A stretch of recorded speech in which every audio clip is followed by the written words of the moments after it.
Question ने बोला नया बैड डेब्ट्स हो चुका है, मतलब हमें श्योरिटी मिल चुकी है कि भैया 1000 रुपीज़ डूब चुके हैं, कस्टमर लेके भाग गया, पैसा वापस नहीं मिलेगा। तो आपको उसे रिकॉर्ड करना है, राइट ऑफ करना है बेसिकली।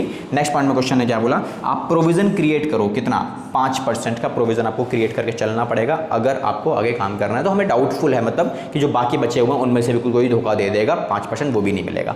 ठीक है, क्वेश्चन की डिमांड कह रहा है रिवोल्यूशन अकाउंट में कितना अमाउंट आप डेबिट या फिर क्रेडिट करोगे, ये क्वेश्चन की डिमांड है हमारे लिए। तो चलो चलते हैं। तो उससे पहले हम एक चीज़ चेक करेंगे बेटा, देखो कि कितना अमाउंट आपके पास पुराने वाले प्रोविज़न का बचा हुआ है। तो क्या देखेंगे हम लोग, ओल्ड प्रोविज़न कितना बचा हुआ है। तो मेरे को एक चीज़ बताओ, हमारे पास पुराना प्रोविज़न था कितना।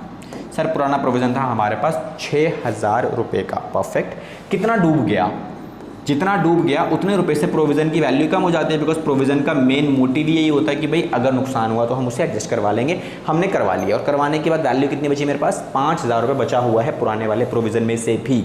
ठीक है, अब एक चीज़ चेक करो, क्या हमें नया प्रोविज़न कितना बनाना है। तो क्वेश्चन ने बोला था नया प्रोविज़न बनाओ 5% का। ठीक है, तो बेटा 5% किस वैल्यू पर लगाओगे आप। एक्चुअल डेटर्स कितने एग्जिस्ट करते थे आपके पास, कितने बेटा 40,000 के थे एक्चुअल डेटर्स। ठीक है, अब 40 में से कितने रुपए का नुकसान हो चुका है confirm, sure shot, that is 1000 rupees, कि मेरे 1000 रुपये तो भैया डूब चुके हैं, इसके पैसे वापस नहीं मिलेंगे।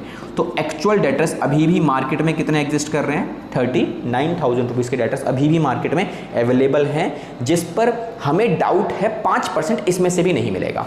ये हमारा क्या हो गया बेटा 5%, इसी पर मुझे लगाना है 39,000 रुपीज़ के ऊपर। तो बेटा इसका 5% जो वैल्यूएशन आपके पास निकल के आएगा, ये आएगा 1950 का।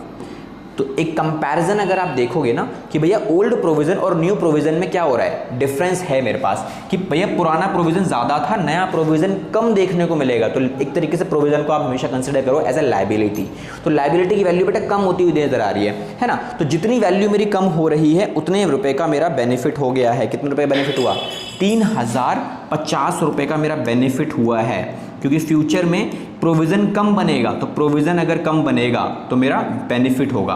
तो 5000 का प्रोविज़न घटकर कितना रह गया, इतने रुपए का रह गया। दैट मीन्स 3050 रुपीज़ का मेरा फ़ायदा है, जो रिवैल्यूएशन अकाउंट में रिकॉर्ड करेंगे आप क्रेडिट साइड पे।